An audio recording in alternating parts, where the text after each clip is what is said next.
Nasa linya na po ang number one sa katatapos na eleksyon, Senador Kuya Bongo. Senator Bongo, napapanood po kayo sa Net25, napapakinggan po sa Radyo Agila, live po sa aming mga social media account. Ako po si Jen, kasama po si Nelson.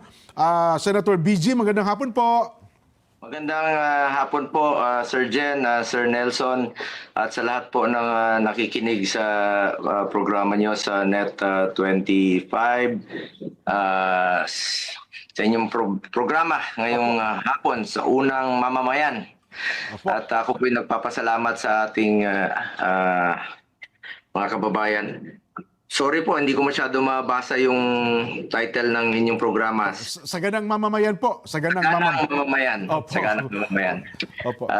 Salamat po. Una-una, nagpapasalamat po ako sa mga kababayan natin sa patuloy ninyong tiwala sa akin at suporta. And of course, sa INC, sa Iglesia ni Cristo, maraming salamat po sa inyong tiwala. At hindi ko po sasayangin yung tiwalang binigay niyo po sa akin. Magsiservisyo po ako para sa Pilipinas sa abot ng aking makakaya. Gagawin ko po ang aking trabaho gaya ng dati. Ayun. Senator, nakikita ko po kayo ngayon sa larawan. Mukhang relax na po kayo at parang bagong ligo kayo sa NBG, ha?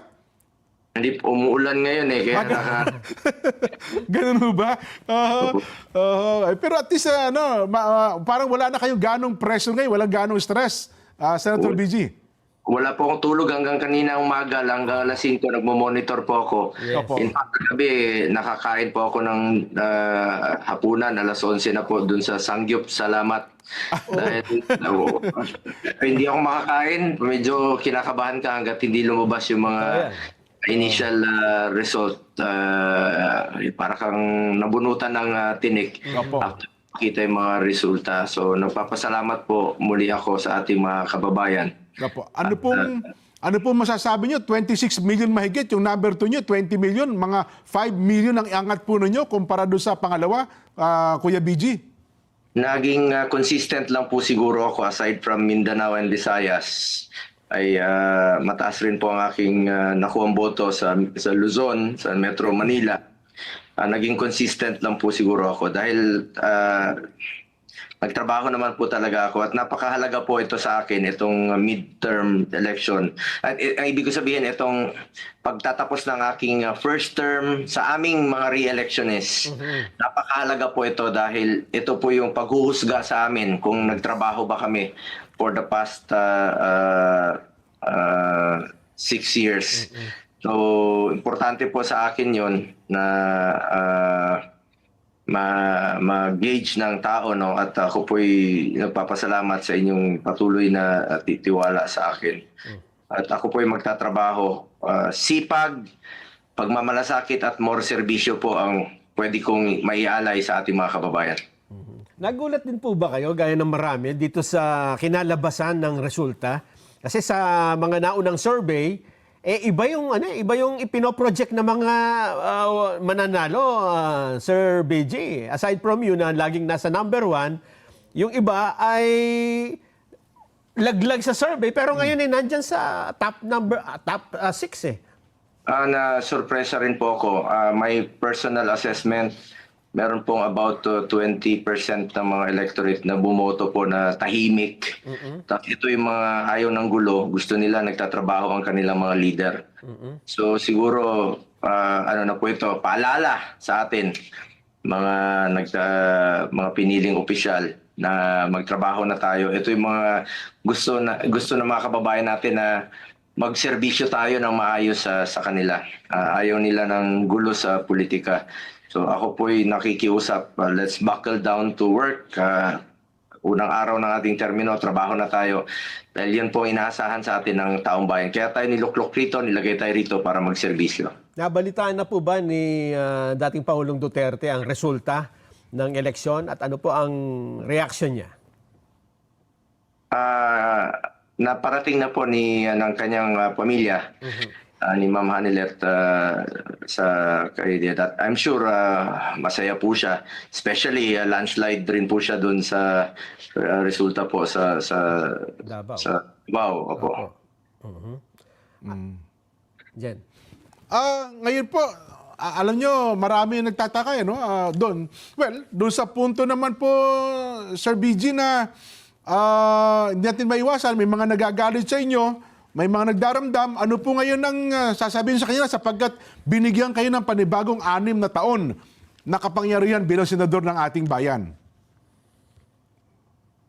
Gusto niyo man po ako o hindi, ako po ay magsiservisyo sa inyo. Mahal ko po ang aking kapwa Pilipino.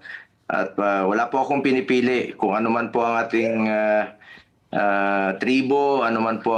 Kaya po, sa Davao, sa Mindanao, o yung mga Muslim, mahal na mahal po namin yan dyan. Parati ko sinasabi, kung ano man ang ating tribo, ano man ang ating relihiyon, ay Pilipino tayo, magmahalan tayo. At ang pagsiservisyo ay wala pong pinipiling oras. Dapat po ay lagi tayong handa. So kung ano man po ang aking pagkukulang ay susubukan ko na magsisipag pa po ako lalo. Yan naman po pwede kong ialay sa Pilipino. Sipag, malasakit at more serbisyo.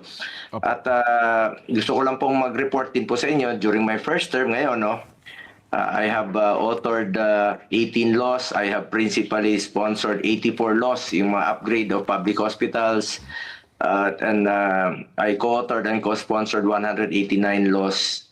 At wala po akong absent sa Senado. Sipag, malasakit at more serbisyo po.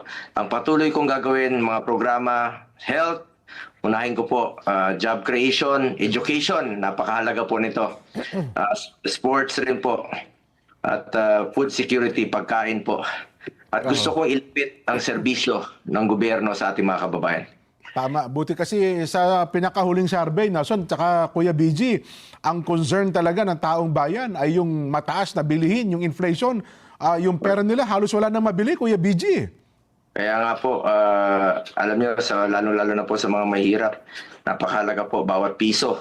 Bawat sentimo po ay napakahalaga. Pinagpawisan po nila yan. Pinagpawisan po natin yan. Kaya nga po bilang chairman ng Committee on Health, tututukan ko po itong health, Malasakit Center, Super Health Center, Specialty Center, and of course itong PhilHealth. Opo. Babantayan ko po ito para sa Pilipino dahil ako po ay naniniwala ang PhilHealth po ay para sa health yan, hindi negosyo yung PhilHealth insurance yan na meron tayong masasandalan. Remember, last year po, naka 13 hearings na po ako sa health emergency allowances. At finally, nabayaran yung mga hiya ng health workers at ng PhilHealth naman po, tinututukan natin. Marami silang mga reforma na pinangako this year na dapat niyong tuparin. Pinapirma ko sila nung budget deliberation at nangako sila na tutuparin nila this year. Ang dami nilang pulisiya na dapat nang baguhin. Sabi ko sa PhilHealth, bakit kayo magtitipid? Bakit kayo may excess funds? Yung mga kababayan natin, takot nga magpa-hospital dahil takot sa babayarin. Gamitin niyo po ang pera ng PhilHealth para sa Pilipino. Ayun, po. Well, ano po ang mga pending bills po ninyo na ngayon ay sa tingin nyo dapat ay maituloy sa panibagong termino pong itiniwala sa inyo, Sen. BG? Ito pong education. Nung panahon ni former President Duterte, napirmahan po yung free tertiary education. Ito po yung libreng tuition sa state colleges and universities. Gusto ko pong i-expand po ito. Pinaglaban natin ito nung panahon ni former President Duterte. Muntik na po ito na veto dahil ayaw ng mga finance manager. Pinaglaban natin, alam ni chairperson na po, pwede vera yan. So gusto nating ma-expand sana ito para magkaroon po ng expanded or choices yung mga estudyante. Dahil naniniwala po ako ng education po, iyan po ang puhunan ng mga kabataan, mga estudyante. Dala-dala nila yan hanggang sa pagtanda. Opo. Hindi yung ayuda, ano? Hindi, yung ayuda po, one time lang yon, bukas wala na yon, maubos na yon. Ito pong edukasyon, dala-dala nila yan hanggang sa pagtanda. You know why I'm a proud father po na isang CPA lawyer na 26 years old na matalino. He graduated summa cum laude sa De La Salle University sa accounting. Oh. Congratulations po.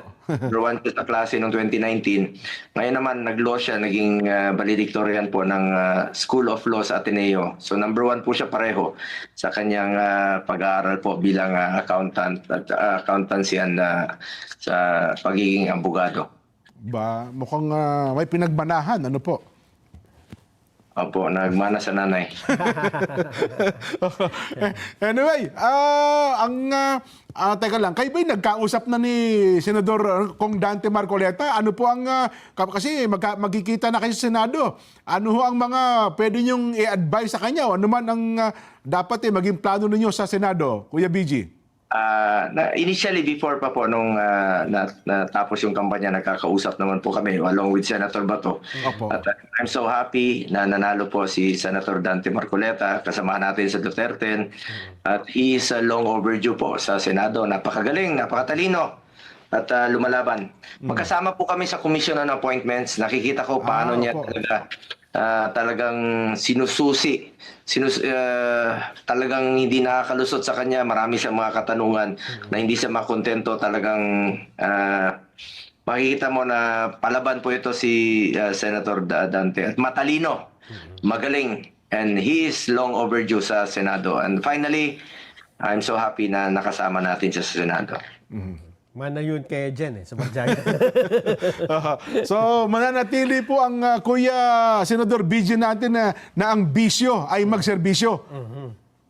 Salamat po. Ang inyong Mr. Malasakit ay patuloy na magsiservisyo sa inyong lahat sa abot ng aking makakaya dahil bisyo ko ang magserbisyo sa ating mga kababayang Pilipino at naniniwala po ako na ang serbisyo po sa tao ay serbisyo po yan sa Diyos. Maraming salamat po sa pagkakataong makapagsalita dito sa inyong programang Sa Ganang Mamamayan. Ayan. Kung meron ho kayong mga mahalagang gustong sabihin sa ating palatuntunan, sa ating mga kabayan, kahit hindi po kami makatawag, kayo na po tumawag, Kuya BG. Bukas po itong aming palatuntunan sa inyo, no? Para na sa ganun mas marami pong magkaroon ng kabatiran sa mga programa po ninyo. Senador BG. Opo. Salamat po sa mga kapatid sa Iglesia ni Cristo. Maraming salamat po sa inyong suporta at tiwala at patuloy po ako magsiservisyo sa inyo sa abot ng aking makakaya. Ayan. Mga kaibigan, nakapanayan po natin, number 1 senator sa katatapos na midterm elections, Senator Bongo. Ayan. Salamat po ng marami. Ingat po kayo. Magandang hapon po sa inyo.